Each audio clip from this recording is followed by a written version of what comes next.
Yo, what is going on, Guardians, and welcome back to another Destiny 2 gameplay video. Hey, in this video, I wanted to revisit the discussion on connection-based matchmaking now that it's been several weeks and we've really had an opportunity to play in the new matchmaking environment and get a more accurate picture of how it's playing out. I recently ran this poll on Twitter, which had thousands of responses, and it was a great source of information with a wide variety of written responses on both sides of the discussion, both for and against the current systems. But before we dive into that, here's a quick word from today's sponsor for this video, Surfshark VPN. Surfshark is an app and a browser extension that essentially lets you place your devices anywhere in the world and gives access to the web as if you were in the location you select. And that means you can explore content that is typically unavailable in your country. But the big kicker is that it creates a layer of security for you to keep your private stuff locked down tight. In my line of work, I frequently am targeted by malicious people on the internet looking to derail my streams and my ability to stay connected. I'm also on the road a lot and away from home. Just this past year, my line of work took me from coast to coast, Florida to Los Angeles to Seattle and more. I'm always nervous signing into networks I don't know and trust while I'm out and about. Surfshark helps with these problems by keeping my IP hidden when I'm home, so people trying to derail my gaming hit a firewall, and when I'm out on the road, I can access public networks while keeping my device's internet connection encrypted, so people can't find ways to access what's mine. On another note, since we're all locked down tight right now due to the current global situation, Surfshark can help you access new viewing material. Even common streaming services have shows and movies available in other countries that you typically can't view otherwise, but you can access them by using Surfshark to change your virtual location. So upgrade your home entertainment while you're at it. If this sounds interesting to you, you can use my code TrueVanguard to get 85% off plus 3 extra months for free. And don't sweat it, because Surfshark offers a 30-day money-back guarantee, so there's literally no risk to you. Hit up the description for links to get started. All right, let's get to the Destiny content. All right, so we've had several weeks to settle into the new climate of sixes with the removal of skill-based matchmaking. I would honestly just love for some good, unfiltered feedback here. So what's your experience like? Is it better? Is it worse? Or somewhat unchanged, somewhere in between? Are you able to play with more people and not just have longer queue times with harsher lobbies? Are connections better? Are they worse? Are they pretty much the same? Here's the thing. What I've seen from a lot of polls, including my own, is that the overwhelming majority of players are saying they're having a better experience now. But the most vocal people leaving comments on forums, Twitter, YouTube videos, etc., they're displeased. So I would love for both people who are unhappy and people who are happy with the changes to both take the time to comment and say so and why. And we need to keep in mind that, honestly, this is one of the most divisive topics in all of Destiny. People literally keyboard warrior the crap out of this topic. They throw insults, slurs at each other over matchmaking systems in a video game. I know this is a touchy subject, so let's try to foster some good conversations here and leave the slandering at the door. I'm going to make some statements that you may or may not like, and you may be tempted to say some things about my mother. Let's just try to keep an open mind here. All right. So, first off, I want to make this statement, okay? If a video game is unapproachable for the common gamer, then the game will die. The common gamers, and this is not, I use that term common gamers, this is not an insult, this is not a term that is derogatory, it just refers to the gamer that is just the common person who has a job, has a life, and they go home, they turn on their console or they turn on their PC, and they just play a little bit here and there just because they just enjoy gaming, right? The common gamer. The common gamers are the life force of any video game, okay? While I play the video game, I play Destiny a whole lot, I mean dozens of hours a week, I still only paid the same amount of money for that game as the person who plays it 2 hours a week, 4 hours a week, 5 hours a week. Okay, my money's no better than theirs. The common gamer is the life force of any video game. They buy it, they play it, they support it with microtransactions, they buy DLCs, and ultimately they fund the live service of the game and future development. If we push for changes that consistently make them feel alienated, they will leave and our game will die. It is that simple. So we have to take any statements we want to make about casuals and how we hate them and how they ruin things, take those statements and just check them at the door. It's naive and nearsighted to assume that a developer should only make changes at the wishes and the feedback of elite and upper tier gamers. Now, that being said, I think it's also important to note that as we bear that in mind, we also have to look at the fact that Crucible player base numbers are up right now.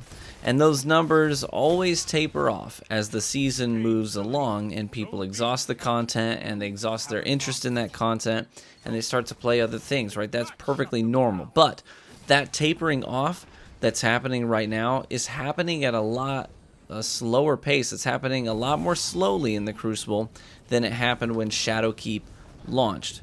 Crucible numbers dropped off much sooner and much harsher in the weeks and months after Shadowkeep launched.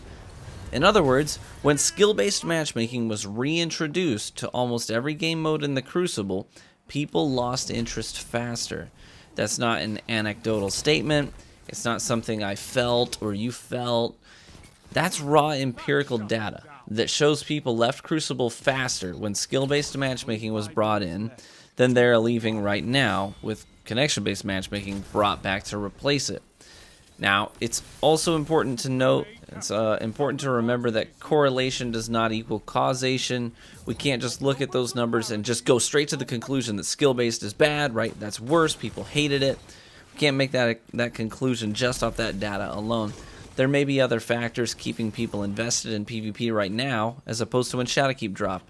And Shadowkeep also brought both a raid and a dungeon and a whole crap ton of PvE content to grind, and that may have taken away from the PvP interest at that time. But it's still worth noting those numbers in this discussion. Now, as far as skill-based matchmaking goes, I think it's possible that I'll ruffle some feathers with this statement, but it's also the honest truth. While what I said earlier, like I said, it's true that the common gamer is the life force of any game, I also don't believe that making a PvP environment solely designed to cater to the casual Crucible player who goes in once or twice a week, I don't think that's smart. You should never alienate the regular PvP players, the people who are in there all the time, that love it, the people who enjoy your activity. You should never alienate those players and try to pacify the minority of players that aren't in there as often. They're in there just a little here and there. That's like saying, you love your house that you and your friends and family live in and hang out in every day. You love that house to be at a comfortable 70 degrees. But once a week, Grandma comes over. She likes the house to be 78 degrees. She's only there for a few hours on Saturdays, but you know what? You're going to go ahead and just keep the house at 78 degrees every hour of every day so that you don't have to go and change the thermostat an hour before she shows up. It'll just be right for her when she comes. You wouldn't do that. That doesn't make sense. And similarly, you don't want to take your Crucible lovers and put them all off in a corner alone with harsh skill-based matchmaking in every playlist so that when someone who dabbles in PvP every now and then can come in to a comfortable environment twice a week. That doesn't make sense. It also ended up backfiring in a lot of ways and actually splitting up some social groups because, for example, Bill, let's say Bill is a great player, but his fire team has some pretty casual players in it. And now, when they play with Bill, they have to play against people way out of their skill bracket because of harsh skill-based matchmaking. It's no fun for them. They get stomped. They don't enjoy it. Many casual gamers ended up walking away because of skill-based matchmaking. Because since they're casual, they like to go in with other friends, but they can't do that anymore because they get slapped around due to that harsh skill-based matchmaking. So then what's the right call here? That's the question. Which one of these two systems is optimal? Do we keep the house at 70 degrees all the time and make Grandma suck it up when she comes over? Or do we keep the house at 78 degrees and sweat our junk off even when Grandma isn't around? Well, I would submit to you that neither of those options make sense, honestly. In fact, there are a lot of other options on the table here regarding thermostat management. And I know it's a silly analogy, but that means I also think it's silly to assume that harsh skill-based matchmaking and no skill-based matchmaking, connection only, are just two bad options. I think we can do better. While I definitely prefer Crucible today, as opposed to 4 months ago, I still think we can do better. I mean, there are times when I match people I have no business matching. I was playing around with Midnight Coup and PvP the other day off stream, and I ended up dropping this 36.0 KD game on Vostok. Now, one of the players was so disheartened that she gave up and just emoted the rest of the game. And then I found out on Twitter from her fiancé that that experience really sucked for her, and I felt bad. I felt bad. I would prefer to have never matched against her, because I can't just go in and turn off my gun skill. I can't just go in and turn off my map awareness and I can't do that. But I also don't want to crush people I shouldn't be matching. And I think that's a common misconception. I see this all the time where people are like, the high skill players, they love connection based because they just want to thrash on people. Guess what? I don't know a single person in my social circles who are good at Crucible who believe that. I could not tell you a single person that I know who would back up that statement off stream in a private chat even and just confess to. I don't know a single person who believes that. I really don't. And it's not true for me either. I don't want to just crush people I shouldn't be matching. So I would submit to you that we need connection-based matchmaking with outlier protection to make sure that outliers shouldn't end up in lobbies together, ever, under any circumstances. In other words, if we're ranking skill on a 1 to 10 scale, a 1 should never have a 10 in their lobby. A 2 should probably never have a 10 in their lobby unless lobby balancing puts them on the same team together. We need to make sure some matchups just can't happen unless they party up together, right? Pre-made fire teams create a new challenge for sure. But ultimately, the game should do everything it can to keep outliers on opposite ends of the spectrum from ever matching against each other under any circumstances. And that's where I think we should start. Overall, I believe that this season is a dramatic improvement from the last in PvP, but I think we can push for even more changes that are good for the community as a whole. I would love to hear what you have to think on this too. I mean, feel free to please leave any reactions to this or insights, new insights, thoughts in the comment section below. I genuinely appreciate each and every one of you for watching.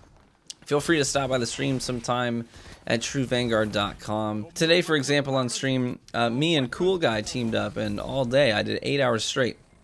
Every single match, we did random loadouts. And I actually ended up doing a bunch of giveaways. I would give away free stuff anytime we managed to hit 40 kills with a randomized loadout. And we just had some really fun and interesting combinations with the loadout randomization on Destiny Automator. It was just super fun. So we had a good time, and stream seemed to enjoy it too. So feel free to stop by sometime at truevanguard.com. Be warm and well fed, my friends, and I hope to catch you in the Crucible.